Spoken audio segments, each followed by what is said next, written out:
Welcome back, my friends, to another episode themed for religious trauma syndrome.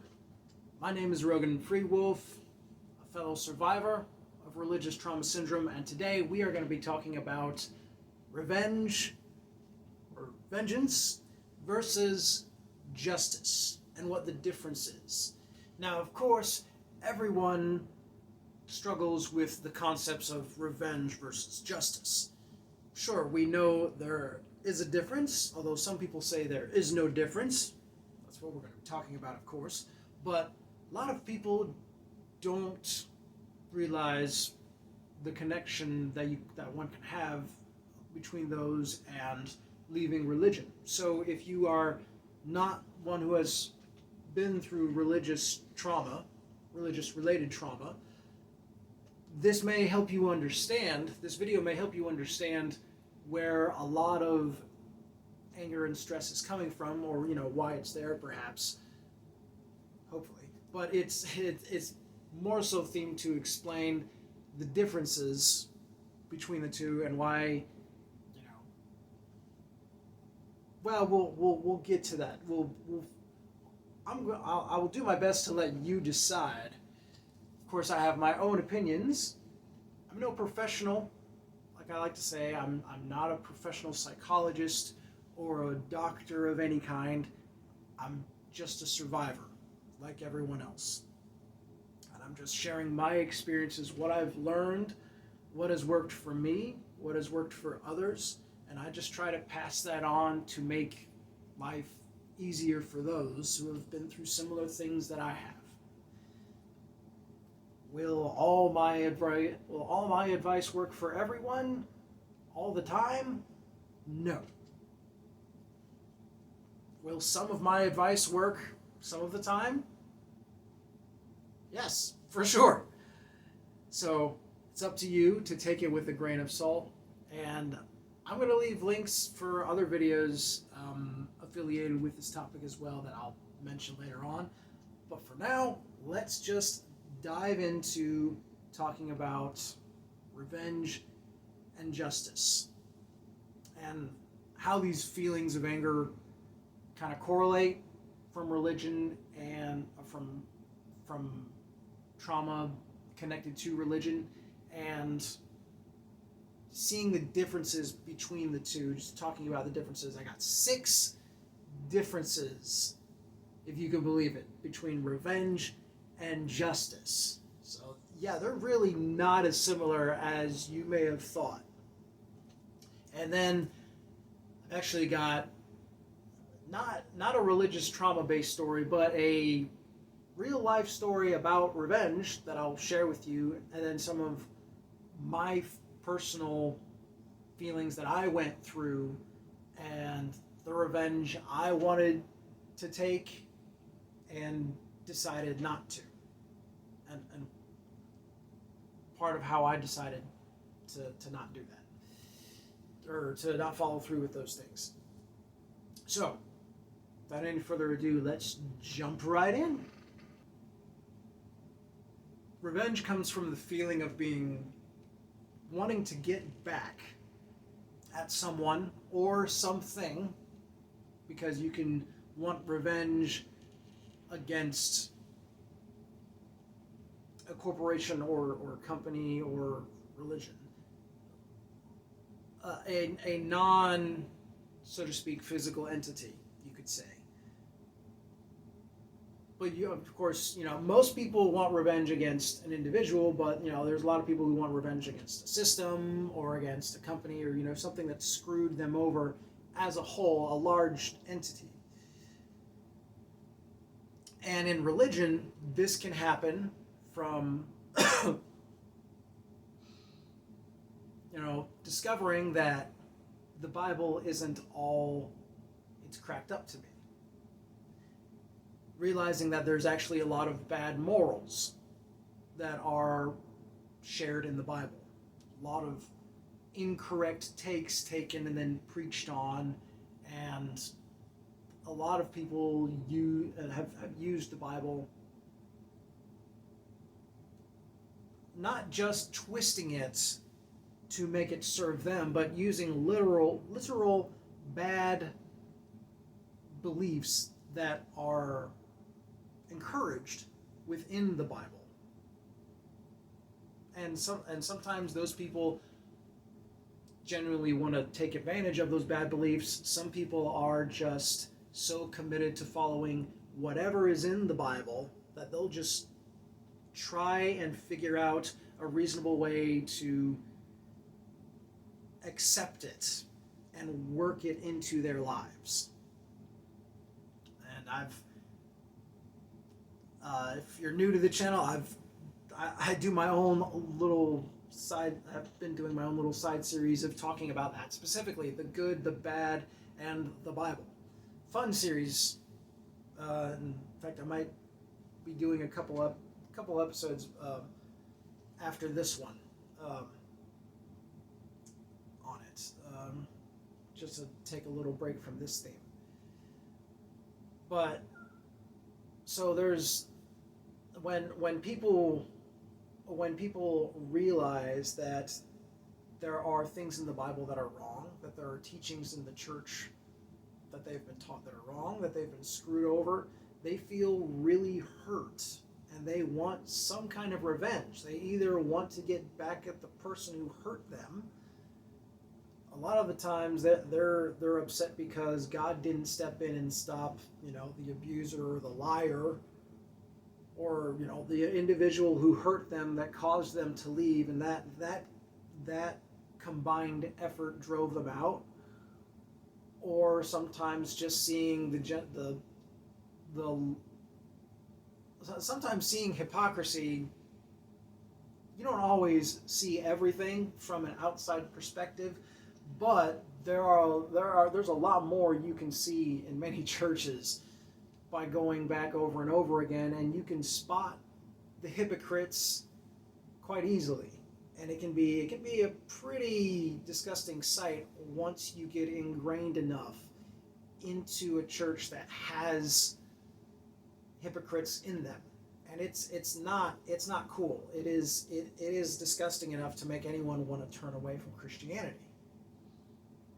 Because they are there. They are totally there, and that by itself can drive people away. It may not give them feelings of revenge, but it can, seeing how people abuse religion for the sake of themselves is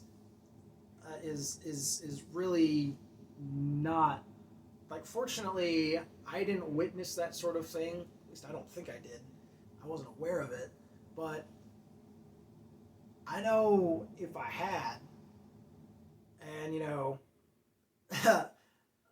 the way I was raised, the way I would have tried to go about it, who knows, that could have, depending on how it had turned out, it could have been enough to make me want to leave and break my faith eventually. But that sort of thing happening, or people just realizing, initially on their own, that, hey, these teachings, these beliefs are bad, or that, this religion, something about this religion is really broken or off, and it's not, something's just not right about it. Just that by itself can be enough to make someone, not everyone, but some people, be hurt so much because they relied so heavily on religion previously. The more in depth and invested you are in a religion, and then you find out it's bullcrap, the more hurt you tend to be. Because you donated so much time and money and energy and feelings and went to so many activities and tried to get other people to join you in this thing, and now you're realizing it was all just a big waste of time, and that it was actually doing more damage to you in a lot of ways than good. And that can really piss someone off and make them want to take revenge against not the individuals in it, because if they're wise enough, they'll realize those people are just as screwed over as they themselves have been. And they just want revenge on, they just want to tear the whole system down and free everyone inside the cages, basically the mental cages. And that is an extremely common feeling to have, I think. I've seen it in a lot of people. It's easy to feel the more screwed over you've been. And at least for me, it was something that I struggled with for a time. But now let's actually look at these differences between justice and revenge, though. Because the more hurt you are, it's almost like having your temperature turned up. The hotter you get, the easier it is to burn something. Like on a stove. So like you get cranked up, it's easier to burn something, it's easier to lose control when you're really angry, when you're really hurt. But when you give yourself a little time to cool off and stand back, you give yourself more opportunity to see more of the broader picture. Like in addition to your temperature being turned up, and you being more likely to burn something in your anger and your pain and your severe pain that you're feeling, your vision is also narrowed down because you're focused on your pain. It's natural. It's natural to be focused on your pain and everything, and you want to be focused. You want to be separated from the things that are hurting you, that are cranking up that temperature to create that pain and anger. So you want some time to cool off and simmer down, because you don't want to stay that hot and that angry and that painful. But part of helping you cool down is by also seeing the bigger picture. So initially, you start with the time being separated, from the thing that's creating that agitation, that temperature rise, that pain, that anger. And then once you've cooled a bit, then you come to a point to where you can see a bit more, and that is where we're coming to now, to look at the differences between justice and revenge. Because when you're in that pain, that state of pain, and that anger, when you're focused on what you're feeling, you only want to think about revenge and getting back, because that's part of the survival instinct. Fighting back is a survival instinct. It's normal. But we don't live in the caveman days. We're not living like they used to where we don't have a justice system, or we don't have, capability of communication, of talking and discussing things out and being mature about something and choosing to analyze the situation to try and make the best of it.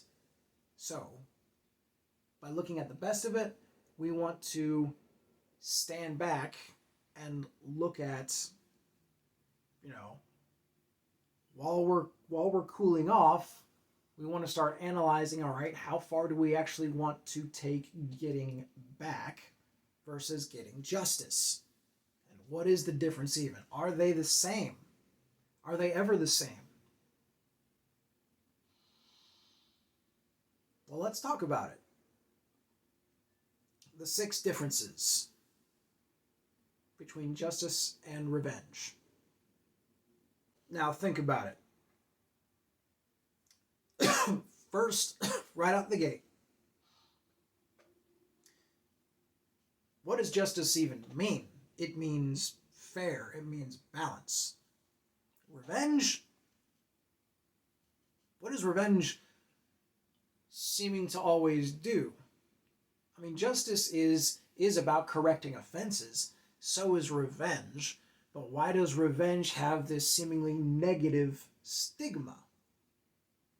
Well, because when you've cooled yourself off, when you've stood back from the perspective, from the close-up pain and perspective.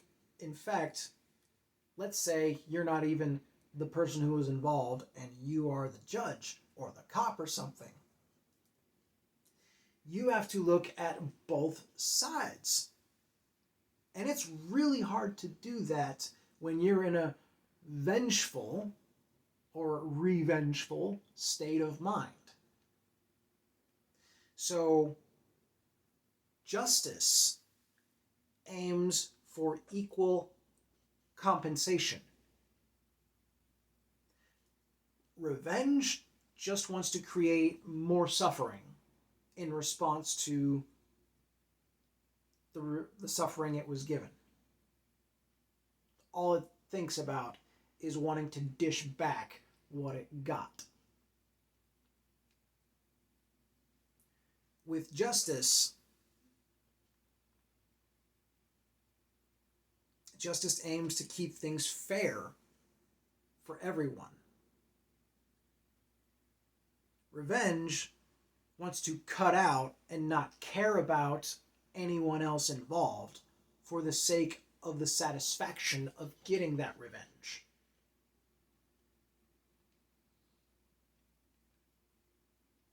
I kind of went through two differences there, but some of them are a little bit repetitive. Let me dive in a little bit deeper on these.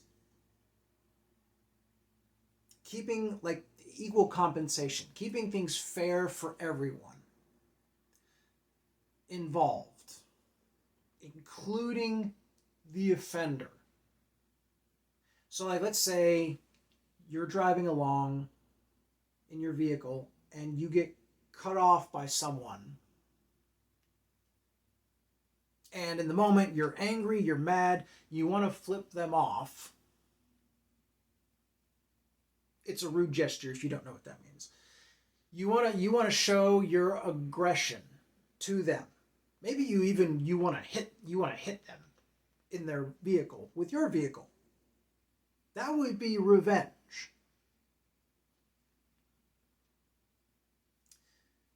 But let's say you want to go with giving them the bird, the middle finger. So you drive up next to them and then you see they got kids in the car, or they got other things going on in the vehicle that they have no control over, that they are being distracted by.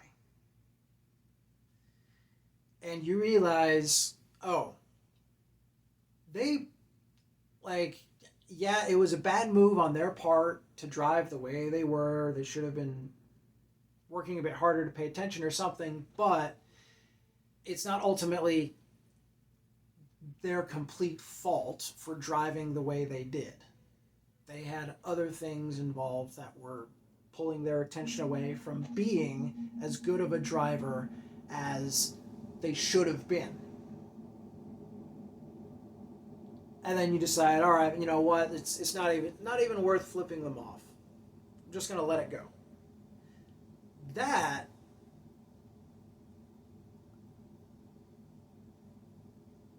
if you want to take it to the justice point, the justice point would be a cop coming in, pulling them over, and giving them a warning for dangerous driving.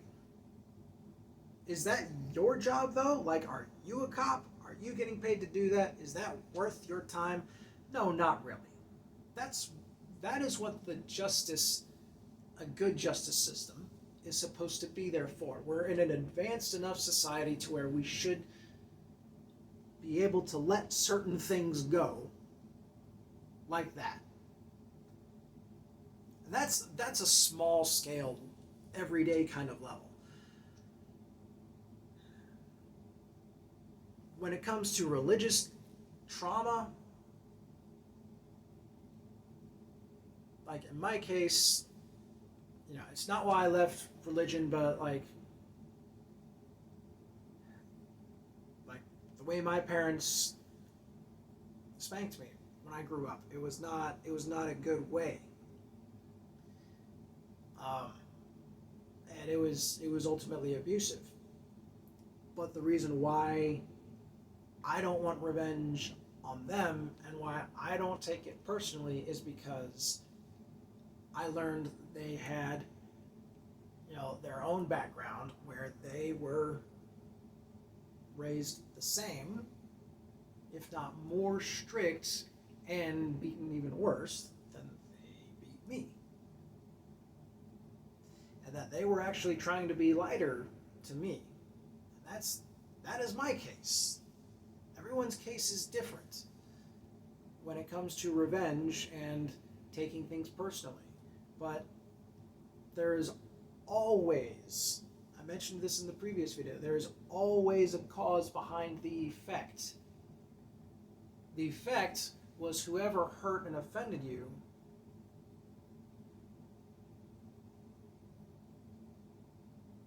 that was the effect. The effect was them hurting you, but the cause, no, sorry, the effect, yes, the effect was them hurting you as well as them, but it came from them. Like, that is the effect they have, but where did that effect of them doing that come from? It was caused by that effect being done to them by someone else. So there is a cause and effect. There is a chain of abuse there that happens. And ultimately, when you seek revenge, you are choosing to go more so the route of abuse than you are justice, in a way. That kind of brings me to the next point, the next difference, which is actually, it's actually a quote I'm going to give you from Batman Begins. It's the quote is, "Justice is about harmony. Revenge is about making yourself feel better."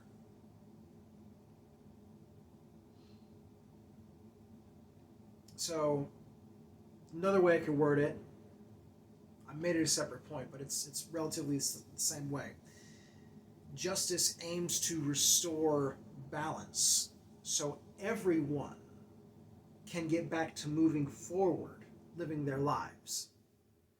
But revenge tends to be self-sabotaging. If you think about, I don't know if you've seen the movie Batman Begins, and you would think it would be Batman saying that quote, but it wasn't Batman. It was his kind of sort of girlfriend, sort of, not really, but very old friend of his. See, before he was Batman, he was in the movie. He was considering taking revenge on the person who killed his parents, and this girl was explaining it to him about how justice is about harmony, revenge is about you making yourself feel better.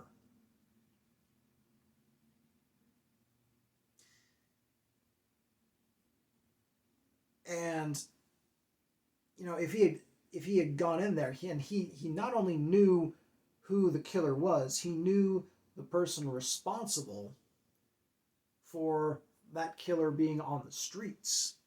And Bruce Wayne had even had a gun on him and was gonna, he wanted to kill the guy who killed his parents, and he even marched right in to the overlord criminal who was running the underworld, who was responsible for his parents' killer being free, and put himself, just in a very bad and dangerous situation just so he could mouth off to him. And it was an extremely stupid move, because at the time Bruce Wayne did not know how to fight, and in fact when he went in to go see the crime lord, he didn't even take a gun with him. I guess he wasn't planning on being killed, but he was dumb enough to walk in there and just mouth off to him, and to try and act like he was all big and tough and everything. And he was just a kid. He didn't know anything. He was just a rich, hurt kid who was angry and didn't know anything. Didn't know any better, but he didn't know anything. He was too stupid to do anything, and he was just so mad. And revenge really, it really takes away your focus of what the smartest and best thing to do is, because of how much you just want to get back. And in fact, I came across this really fun quote. It says, if you're going to seek revenge, plan to dig 2 graves. Yeah. And what's the thing about justice? When you know the other person's perspective,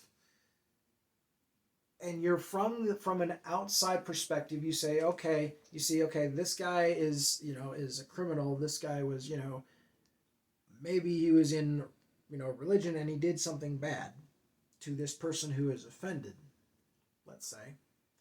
And, in the middleman's position, the cop's position, it is their job to make sure the offended person gets some kind of compensation for what's been done to them.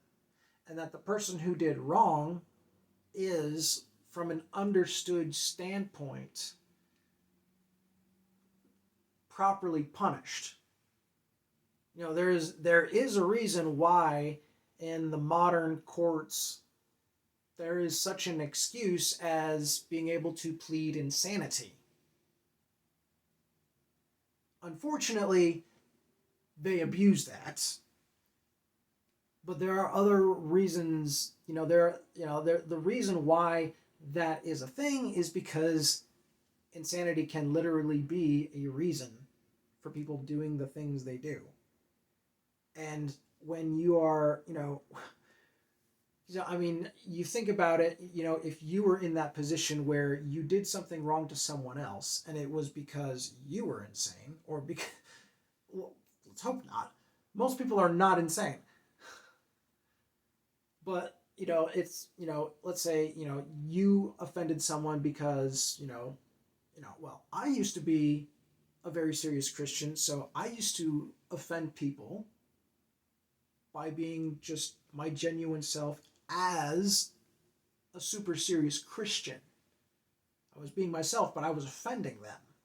And so, you blame that on me as being a genuine individual, caring for their souls by witnessing to them, or you can't blame that on me, but you can also blame it on the fact that I was brainwashed by a religion into being obligated into doing those things and putting myself out there and trying to convert others to my religion.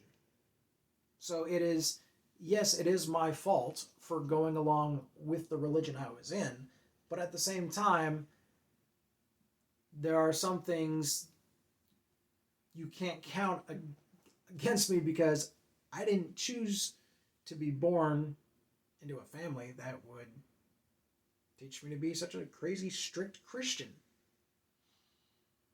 And so you put yourself in the person's shoes. When you're the cop, you have to put yourself in each person's shoes, both the offended and the offender, or you have to try to, so you can make the best decision possible. It's like, okay, was this person genuinely insane? Were they genuinely in just a bad position to where they were kind of forced to do that bad thing to the offended person? To where, yeah, they still need to learn their lesson, but, we can't punish them to quite the degree that Mr. Offended person over here wants to take on them. Do you see what I mean? And when you're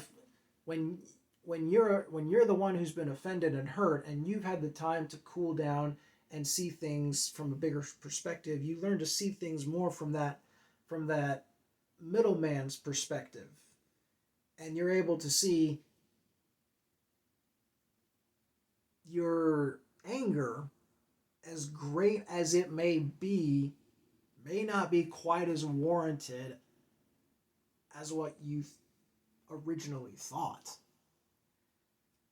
And maybe even less and less over time, to where you realized you only felt that way because you were just really hurt that much, but you've been able to heal so much that you've been able to see more and more where that pain originally comes from, that it's all just part of a chain, that it's all just, that it's not all just about you and you being hurt, that there were other people hurt as well. And that if you had been in their shoes, you may have ended up doing the exact same thing. And that you would want to be forgiven and to be understood. And not hurt back as harshly as you had hurt others as well.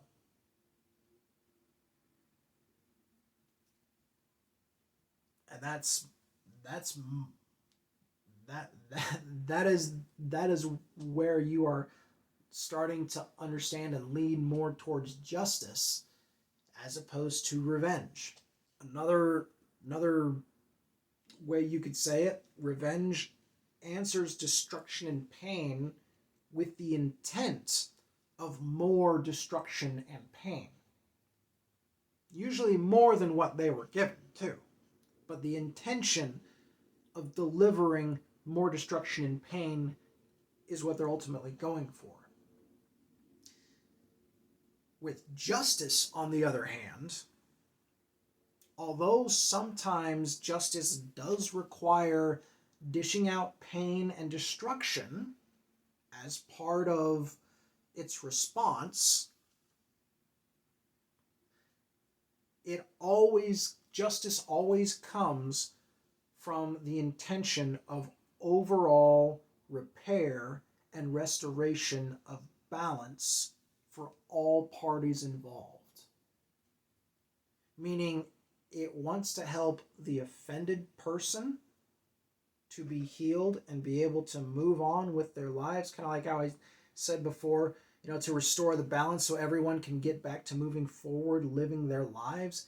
Yeah, justice wants to do that for the person who was offended, but it also wants to not just punish, but also help the person who offended as well. The best prison systems out there, like, you can tell which ones are the best based on the type of results they have of the prisoners that leave. Do they go back to being criminals, or do they function in society properly? There are a lot of bad prisons that set up prisoners for failure to only know a life of crime when they get back out. But there are also other prisons out there around the world that are actually set up for helping prisoners get over the issues that were within themselves that caused them to do those crimes. Whether it was poverty based, yeah, they got to serve time, but they get help with getting work and stuff like that. Do they have psychological problems? Yeah, they got to go to prison, but they also have psychological help. They get a doctor or something. They get their needs met. And certain prisons even go as far as creating prison cells in such a way to help the prisoners become adapted to start living in normal society again, like giving them curtains, making the cell actually feel like an actual bedroom instead of just a thing with bars and everything, and just the way you typically see them in movies and how depressing and boring and cold and heartless they seem. So there is a real difference out there. Some people actually care, and it makes a huge difference in those societies where those prisons actually do that. I think is it. I want to say it's a country that starts with a D. Denmark maybe. I don't know. I've heard so many different stories about different prisons and countries, and it's pretty fascinating to find out. But it's really sad how people abuse that as well. A lot of people do abuse the justice system, sadly. But when it's done right, we can't really always leave it up to the justice system. Sometimes we do have to take it on ourselves, but and ultimately we are each responsible for our own conscience and how we each individually work with other people.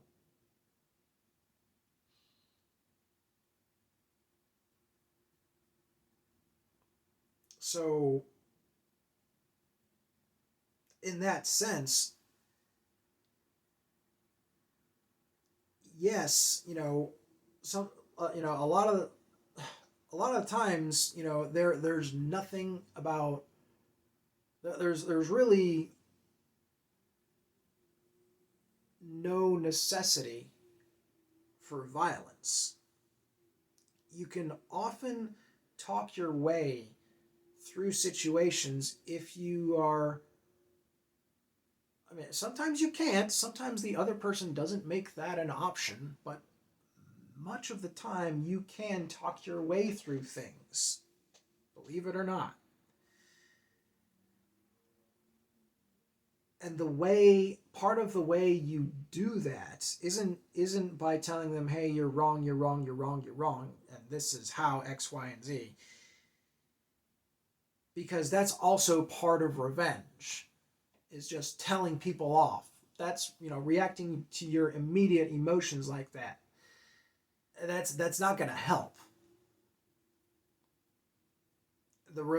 See, and that's part of revenge, cutting other people out and not caring about what they say or what they do, just about, this is how I feel, this is how this makes me feel, and this is what I gotta say and what I gotta tell you because you're wrong, because this is how I feel.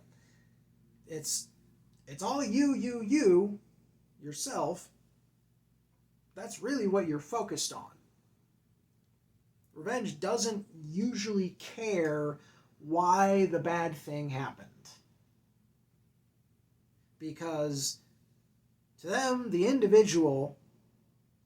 individual who's mad, they're just too caught up and focused on their own pain. To the extreme, revenge says death for death, eye for an eye, tooth for a tooth, without listening to both sides. You want to know how you talk your way through shit? You actually listen to the other side.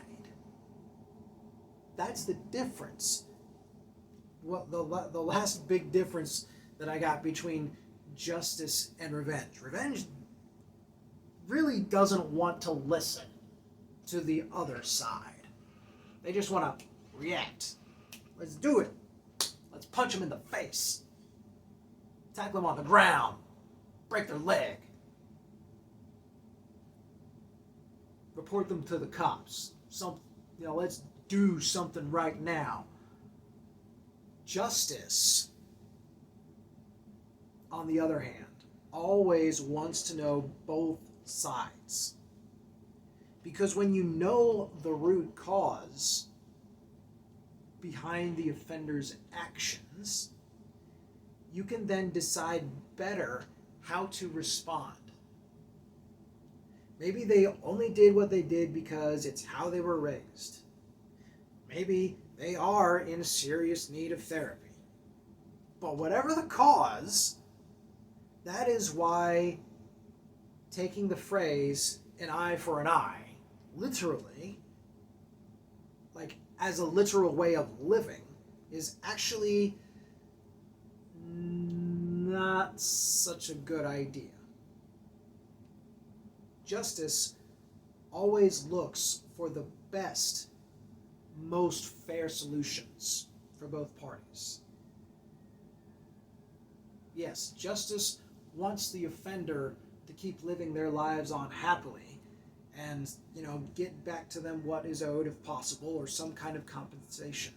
But justice also wants that offender to be able to move on from their shit.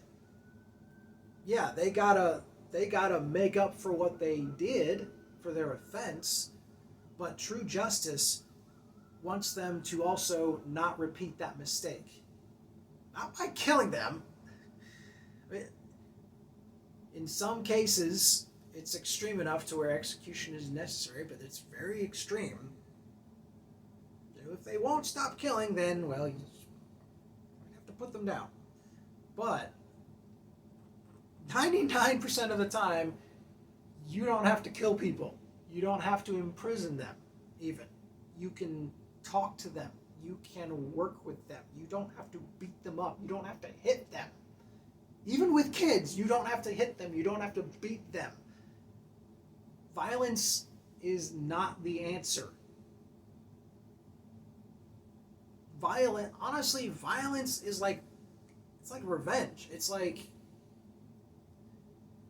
really, you shouldn't even use violence unless the other person is using it unjustly and first. Like, there's no reason. Even and if you can punish people without violence when they're violent. Like, you can restrain them, you can punish a violent child without being violent to them. Violence is not necessary. In most cases, it is not necessary. It really is not.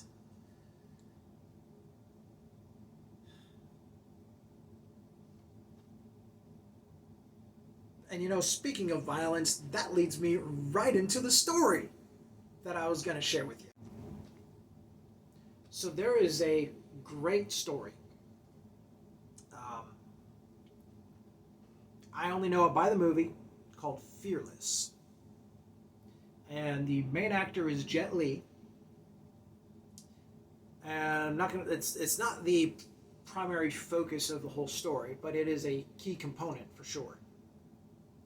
And I'm not going to say the main character's name because it's kind of difficult to pronounce. But in this story, Jet Li, I'm just going to use Jet Li's character, and it's based on a true story, Chinese story, martial arts.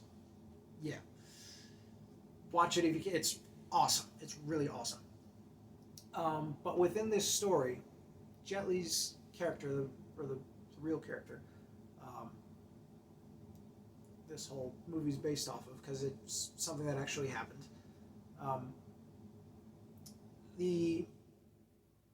This main guy was he was a wushu martial arts teacher, master, and he was all about competing and being the best.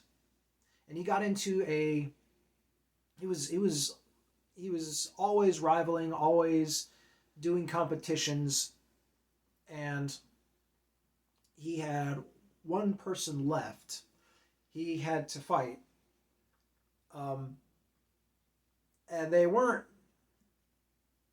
really at a point to where they were going to fight yet. But they were rivals. And they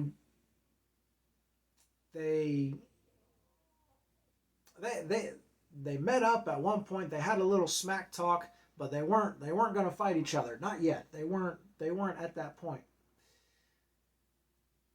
And if they were typically going to do it professionally, because that's how they did it.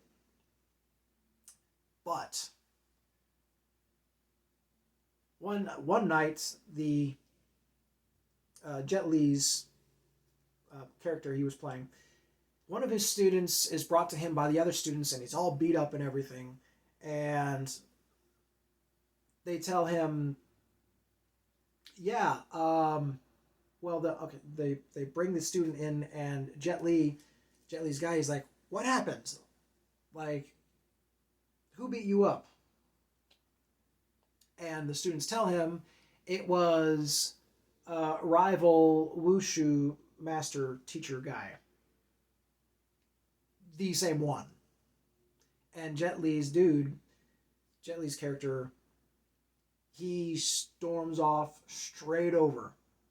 And there's a birthday party going on, and it's in a restaurant. In fact, it is in his own best friend's restaurant, where this birthday party for this wushu master is taking place.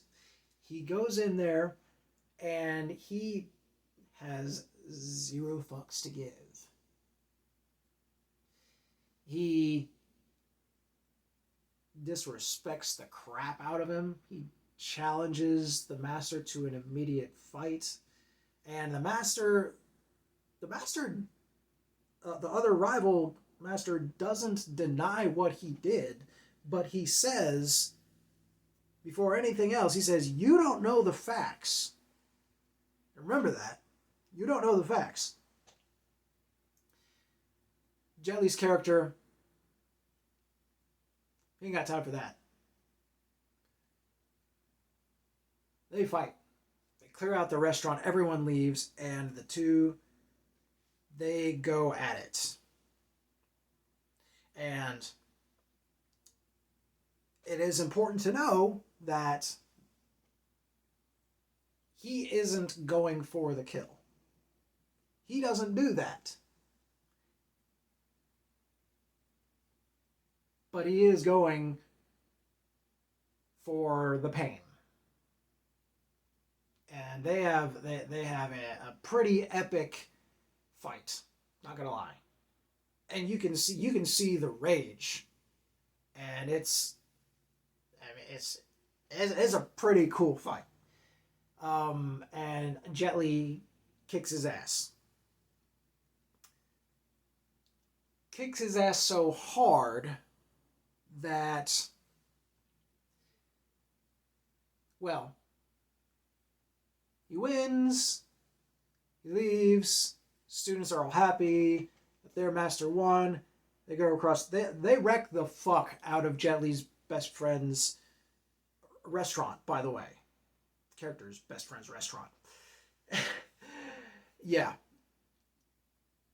it was a pretty messy fight. But the next morning, Jet Li's character comes stumbling out in the morning. Best friend's looking. I was like, hey, thanks for wrecking my restaurant. And yeah, by the way, 2 hours ago, your rival guy, wushu master, just died. 2 hours ago.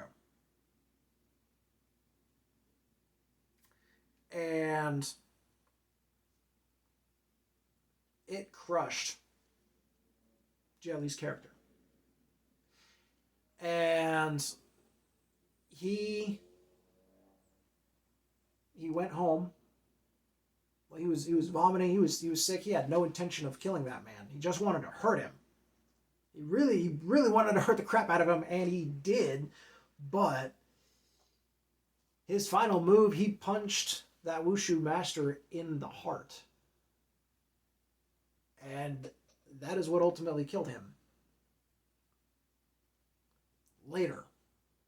Didn't even die right away. But, and then, so Jet Li's character goes home. And he gets home, he finds, he doesn't have a wife, he's only has his mother and his daughter, but he gets home and his mother is dead. Killed. And then he goes to his daughter's room. This little girl. She's dead. And he is filled with rage again. The need for revenge. He takes a sword. He goes charging back to his rival's house across town. Gets there, and it is his rival's nephew that did it. That killed Jelly's character's mother and daughter. And Jelly's character comes in with the sword and, ready to fight and kill. And the rival's nephew is there. And the rival's nephew's wife and daughter are also there. And the nephew says to Jelly's character, whoa, whoa, whoa, whoa. Hold up. Before we go on, if you can please just leave wife and daughter out of it. They had nothing to do with it. It was all me. I took revenge.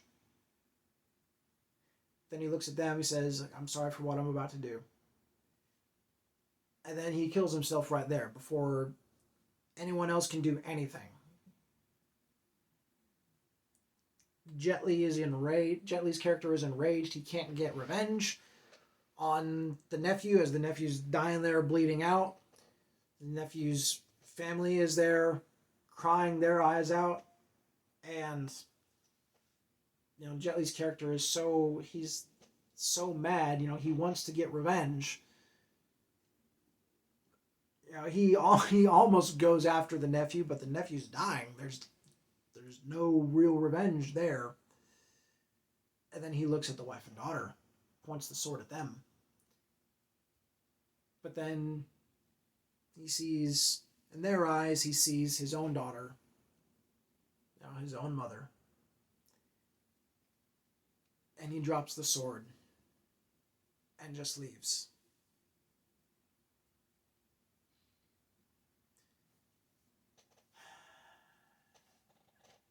And at the end of the movie,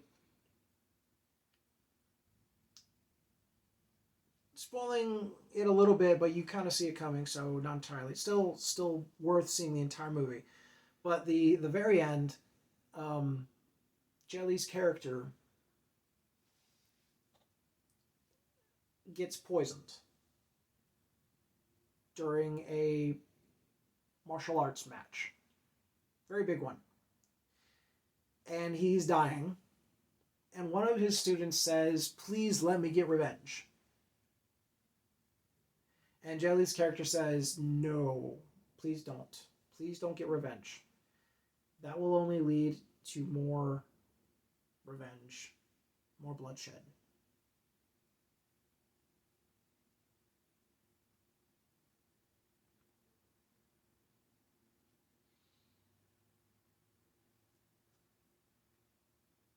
And that is that story for you. If you want to see the movie, look up Jet Li's Fearless. But that is an extreme example of what revenge can do. So you think back, Jet Li's character had the opportunity. I didn't even say this part.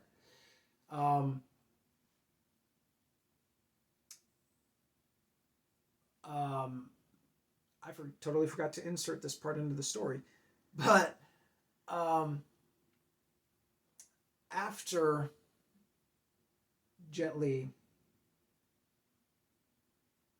character had realized that he had killed the Wushu master, the rival, his students came back to him with the other student that had been beaten up.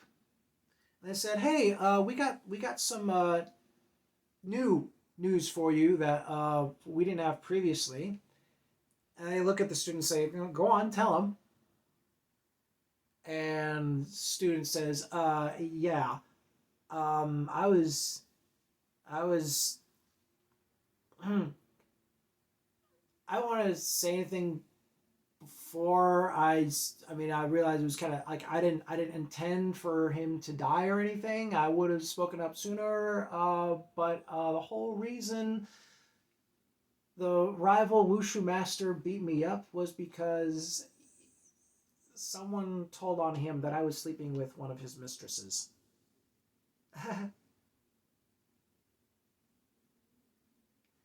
And at that point, Jelly's character was like, "Okay, this is really bad. I killed my rival after he rightfully beat up my student." Well, right, yeah. Like, in that particular, society and, that era and time, it would be totally understandable why that student would get beat up for that. And to where it made Jet Li's character realize even more so how much further his revenge had taken him than it should have. And that is the ultimate lesson. That is the ultimate difference between revenge and justice. Revenge. Okay. Justice says, all right, how far do we need to go for both parties to resolve this issue and we can get things going? Then we can stop dealing with the issue and we can all just move forward. But revenge,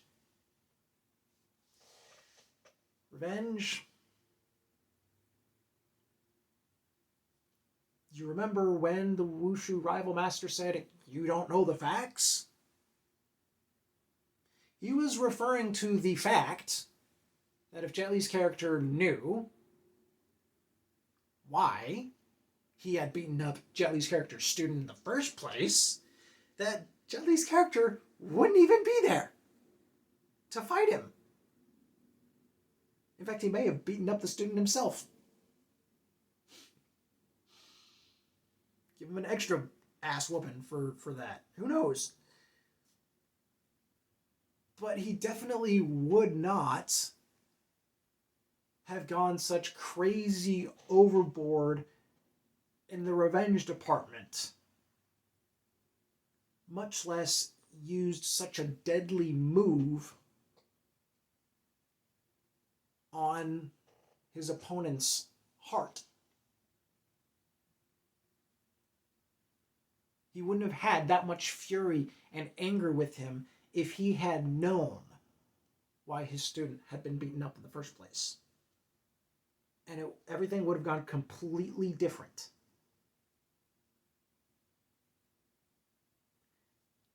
Now, it did ultimately, it really tore up Jet Li's character. And he had to go through some PTSD from that. He had nightmares and stuff. He got into drinking real heavy, and he went through a really bad time. But he eventually bounced back, and he became a much better person because he realized how bad revenge is.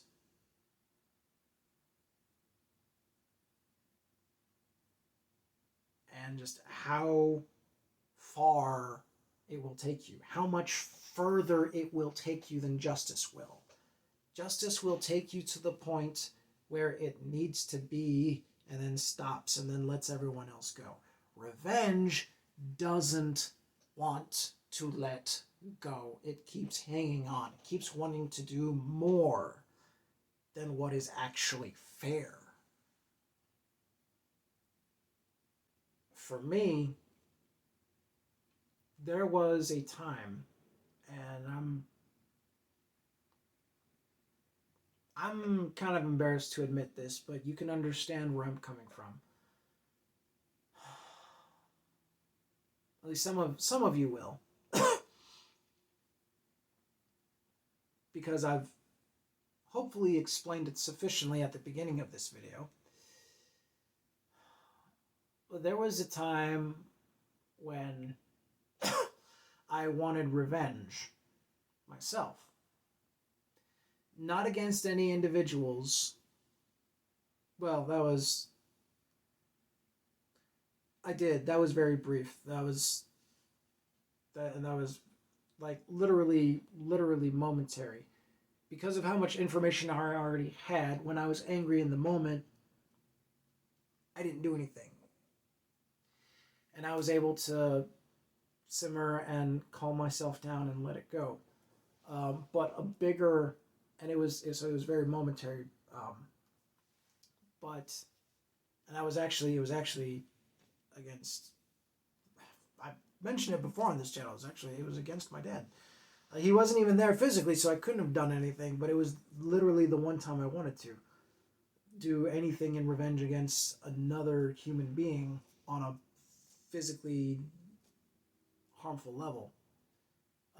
But like I said, I let it go immediately, almost immediately, because of how much I already knew about my dad, and I was able to use that to look at it from his perspective a bit, and be able to realize, how I probably would have been very much the same like him if I had gone through the experiences he had.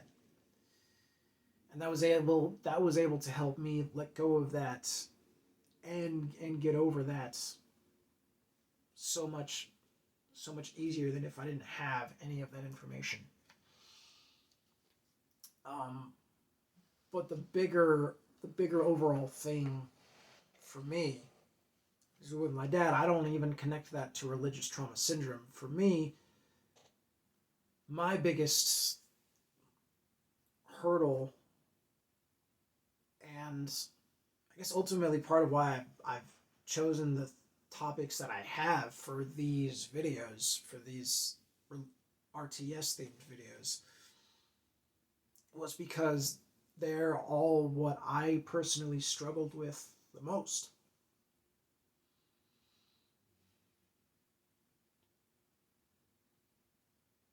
And I've seen a lot of other people struggle with it.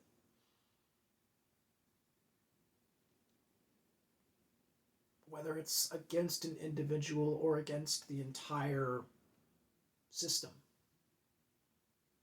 And for me, the latter is what it was, seeking revenge against a system. The more I learned about the world, the more I learned how many systems there are that are messed up out there. And it's really just like, oh, take your pick. It's just the one that happened to offend you. Ultimately, they're all in their own category of and have all offended someone. That's not the reason why, but like the revenge that I wanted was against the system of Christianity itself, because of my limited knowledge at the time. I could only see the lies. Believe it or not, I always knew there was some truth in there, even as I was leaving and had already left. And I talk about some of that truth in my videos, because I respect the truth like that, no matter where it is and where it's found. Even if it's in my own shit background. But because it's not all shit. Some of it was good. Some of it was worth going through.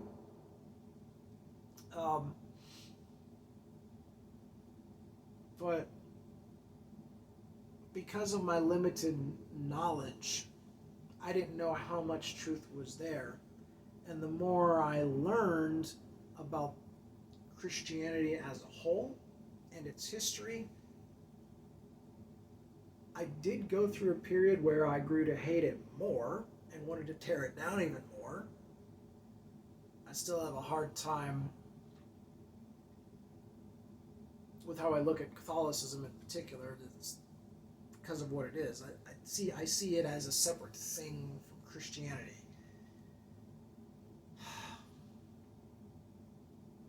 I still see Christianity as a whole in a unfortunate, sad, and twisted state. still having some good qualities. This is just my personal, honest opinion. Still with some good qualities, but some very serious and detrimental, internally deep negative ones that really throw the whole thing off and make it more avoid worthy, in my opinion, caution worthy at the nicest.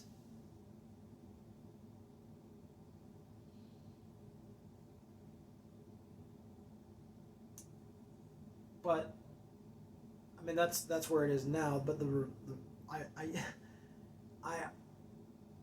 I used to want to see Christianity eradicated.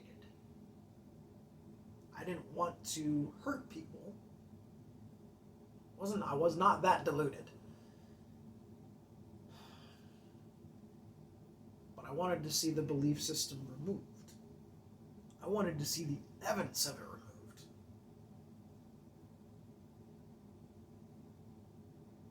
I even considered a little bit of anarchy. I didn't go through with it, but I thought of my dark side. Everyone has a dark side, I believe. Everyone has those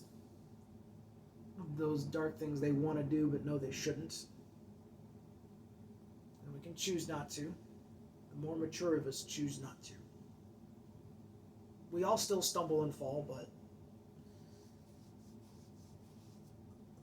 the better of us work hard to not stumble as hard. We still stumble hard sometimes, and we get back up, keep on going. I never stumbled in any of these crazy areas, but my mind went through it, okay? Because of how angry I was.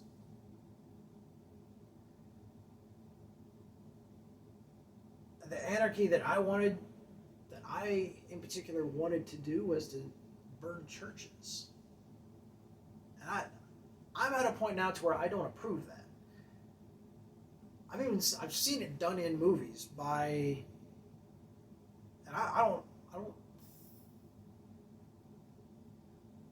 only saw it, honestly, I only saw it in one movie. And it was done by angry young people. They were in a metal band. They weren't, they were definitely along the lines of someone that I may have wanted to hang out with at some point if we talked about the right stuff. But they were pretty extreme in some ways that I wasn't into. But the church burning, at my personal angriest, vengefulest point, would have been open to that. But when I actually saw it in film format, it was very different. And thinking back on it now, it brings back a whole host of memories. Because, I'll be honest, as much negative repercussions as there were from my life and how I happened to live and be raised, and in addition to the repercussions from being taught the things I was taught and the environment that I was in, I still learned some positive things. And I still had some positive experiences. In fact, I was fortunate enough to go to a lot of churches and be in a lot of congregations that were filled with genuinely good people. There were still hypocrites here and there, but for the vast majority of the people I was around, most of them were true, heartfelt, genuinely good people. A lot of them who treated their kids better than mine did theirs. But, like, and those kind of made it easy for me to tell. But yeah, there were so many nice and wonderful, caring people, and even after leaving Christianity, some of them were even nice enough to help me through some tough times. Sure, there's a little bit of guilt trip and manipulation. I believe it's just in my the Christianity's style of which I came from. There's always a little bit of obligation to come back to the Lord, to come visit church more often. I'm not gonna do it, but but they still have that sense of care and of love, even if it's partially out of because their religion may obligate some of them more than others to do it. Many of them are still kind-hearted and loving towards their fellow man. Like, honestly, all humans should be. And I believe most humans try to be.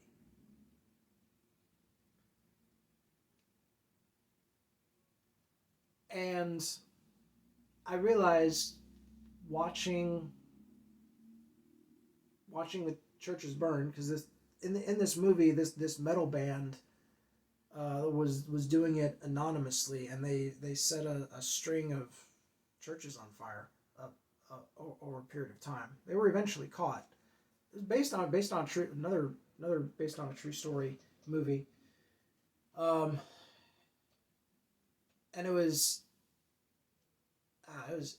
ultimately a very tragic movie.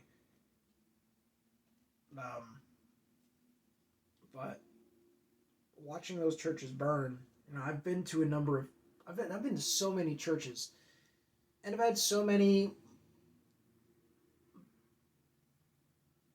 a lot of boring, but also good memories in churches. And, between good memories and the genuinely good teachings that are mixed in with Christianity,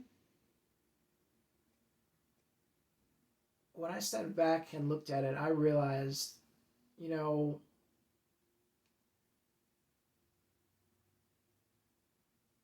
that sort of behavior. I understand the rage and the anger against the overall pack of lies. But for the sake of the people who go to those churches and the connection they feel, is it all true? No. Is it all good? No. Is there a lot of bullshit that they believe? Yes. Do some of them push it on others a little bit more than they should? Yes. But is the majority of them bad? No. The vast majority of Christians are just like you and me. Minus the religious trauma, but like, you get what I'm saying. They're like everyday people. You don't know who they are. Most of them just want to go to work and go home, and like, church for them is like, well, if they're not into it, it's like Star Wars to a nerd, or Dungeons and Dragons to a RP player. A broken car to a mechanic. It's their thing. It's what they're into. It's their passion. It's It is a, it's literally the temple to the monk. It's what helps, it's a little bit of what helps them get through life. They all take it on a different level of seriousness. It's all way more individually styled than you give them credit for. Because the vast majority are genuinely good people that just want to get by like everyone else. Yeah, they might believe some weird shit. They might believe the world is going to end and that their God is going to come back any day now. But overall, don't give into their bullshit, but they're but they're overall generally good people. They're fun to hang out with. My relatives, even though we don't agree on our beliefs, we still get along enough to be able to hang out. It's a little bit harder for my sister sometimes than it is for me. It's still difficult for us both. But we're still able to hang out with them sometimes because fortunately they're cool enough to.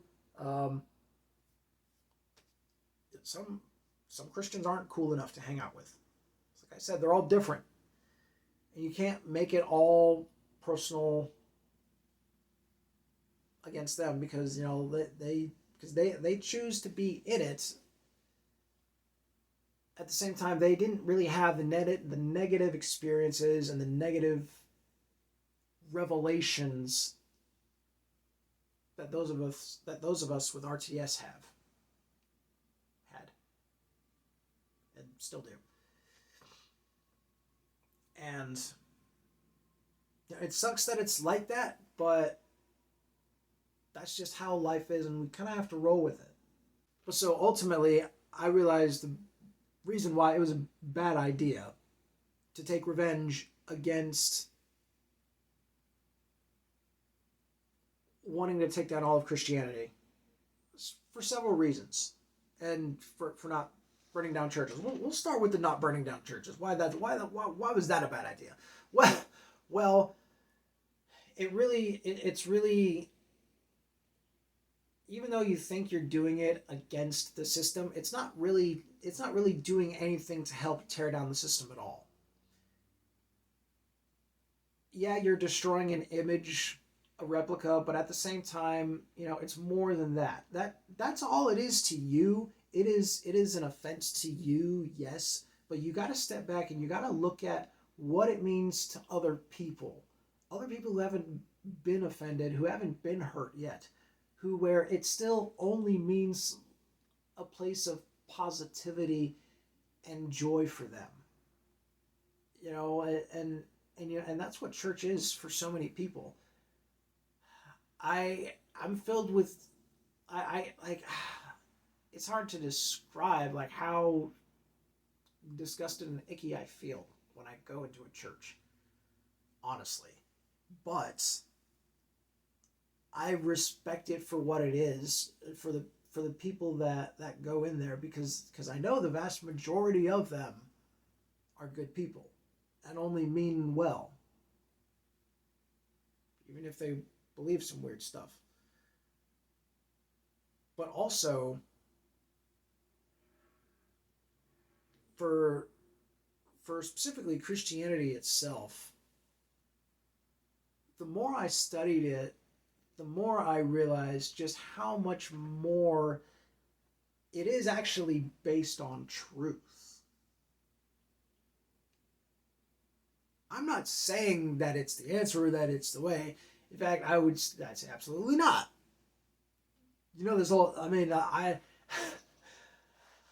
I can't talk about RTS without talking crap about where I got my RTS from.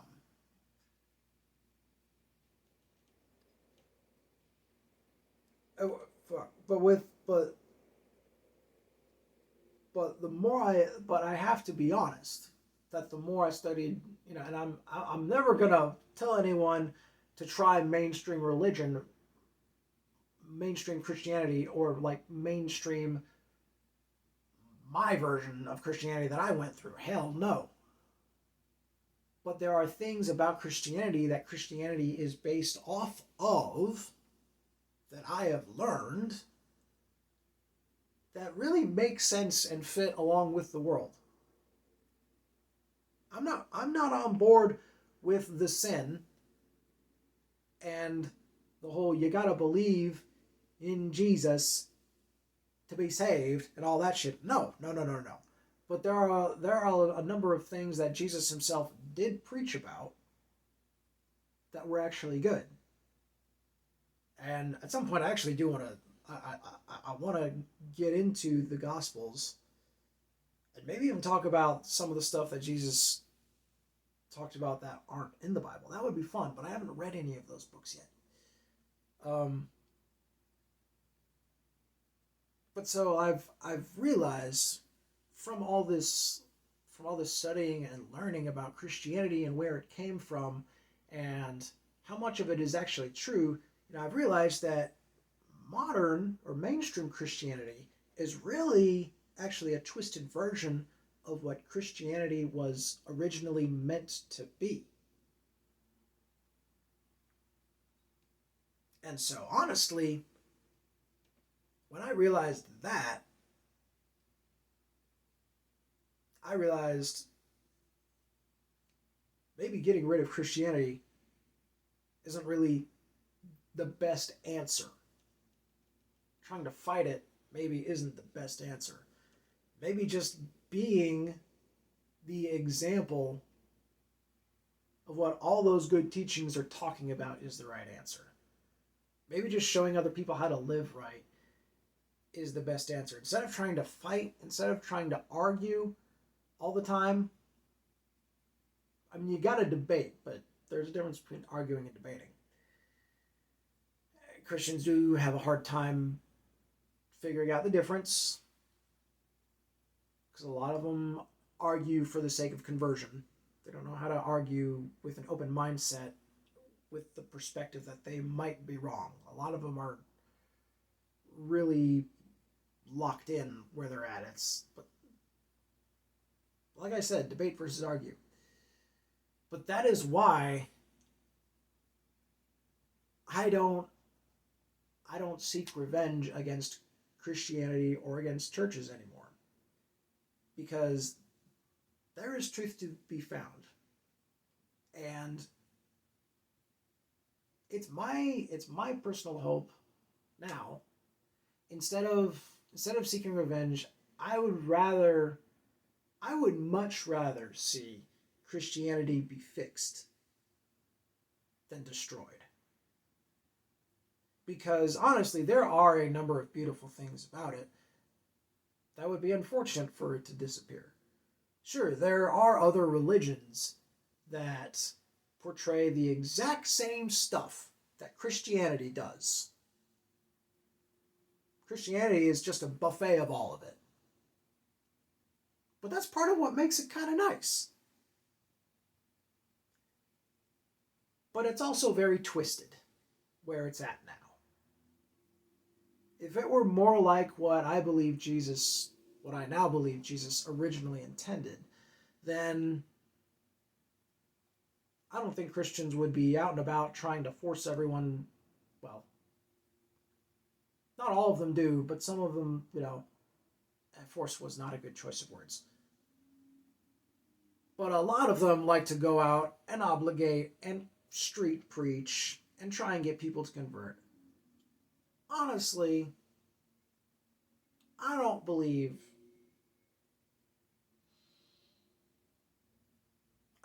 that's the way to go.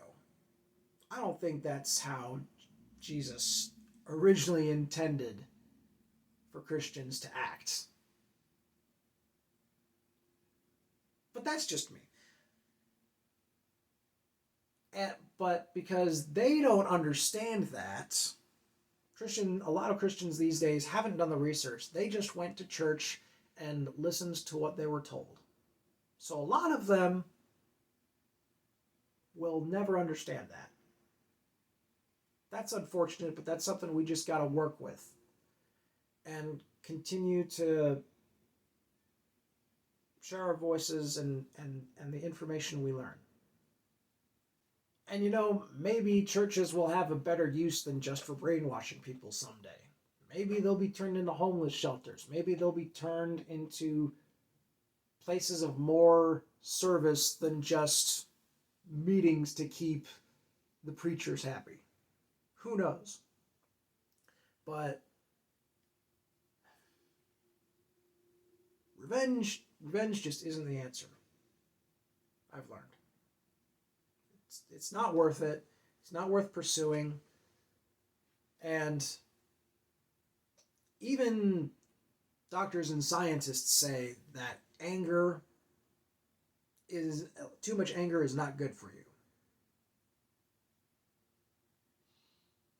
And if I remember to, I will leave a video link to that in the comments below. But what about when you do have to apply some violence or something? Well, honestly, that's very rare. And I'm not really gonna get into that because of how rare it is, and because it's really just, I've mentioned it before, a simple matter of self-defense and defending someone else that is innocent and doesn't deserve to go through what they're going through. It's really that simple. And you only take the violence as far as you need to. It's good to know for self-defense. I myself use a punching bag. I would love to take actual martial arts, but I work out, I take care of myself to protect myself and so that I can protect others if I ever have the opportunity come across my way. So I have some kind of, advantage, perk on my side if I have to do that. I don't want to, but I would, it's a dangerous world we live in, and it's not getting any safer, unfortunately. But what about like vigilantism or stuff like that? Like when the government goes out of line. Well, you got to make the best choice for you and your conscience, and with what you're going to be able to sleep with that night in the long run. Because the shit you try and run from, the truth you try and run from, will haunt you over time and eventually turn your life into a nightmare if you choose to run from it. Me personally, I choose not to run from it. I choose to just take it face on and keep going. I tried hiding from the fact that I was a homeschooler. I tried being a normal person, having a normal love life, and just realized that I couldn't. That wasn't for me. It's for some people, but it's not for me. And we all got to learn to figure out where the balance is for us individually that works. But revenge is one of those things that always ends up working against you. Especially the longer it goes on. But justice, in the long run, because of how hurt and how much pain you're in the moment, justice might feel like you're not getting everything you want, but ultimately it's going to help you out. Now, when the courts and the legal system screw that over, well, the people gotta take matters into their own hands to fix that shit. I don't know exactly how. I'm not a professional on it, but that is something the people gotta work on to fix. That's not my area of expertise, but that is for other people to figure out and work together on and discern. And in the meantime, you got to figure out what you got to do for yourself to help you survive and to get through those times and those situations when the law isn't doing its job and keeping justice like it's supposed to. And do we take revenge on the law? No, we don't. We don't take revenge on anyone or anything, because if you haven't figured it out yet, revenge is not a good idea in any sort of regard. if you want any kind of shot at fixing shit and being able to improve things over a period of time, consistent justice is the answer. Not revenge and not slacking off either, but staying consistent with the justice that is necessary for both the offender and the offended.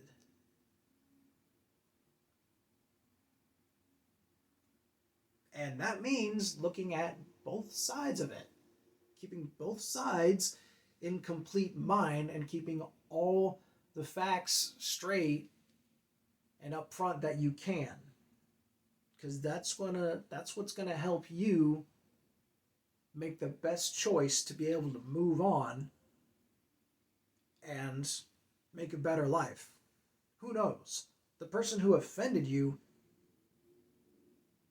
whether it was someone in your past or someone in your future that you haven't met yet, someone could offend you, and if you respond properly, you just might turn them into your ally and longtime friend.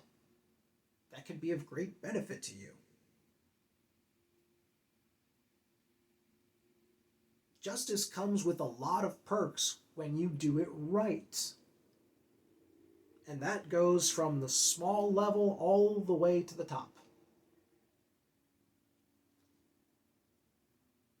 That's all I have to say about that. So I hope you guys enjoyed this video, which turned out to be a little bit longer than I expected. Again.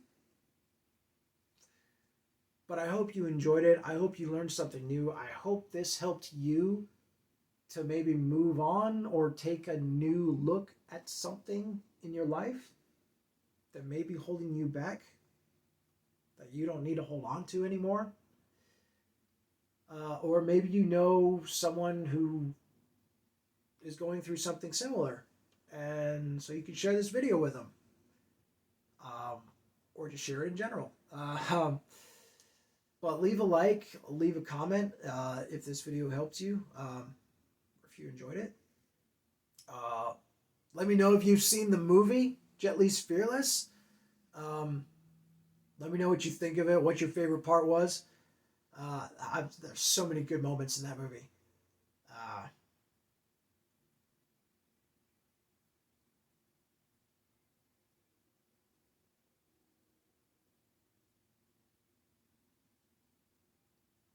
Honestly, one of my favorite interactions has to be between Jet Li's character and his Japanese opponent.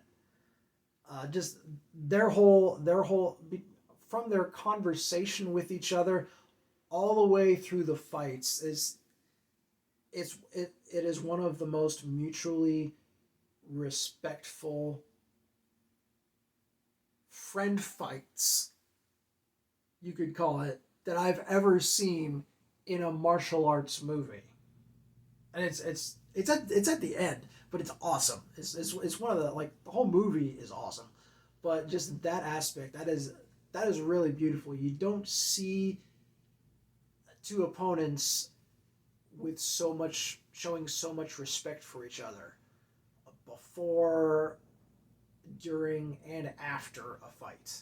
It was really, really amazing, and of course the actors nailed the crap out of it. But yeah, tell me what your favorite scene in Jet Li's Fearless was, and come back hopefully this next week for a quick episode of The Good, the Bad, and the Bible. Till then, my friends, stay safe. Until next time, farewell.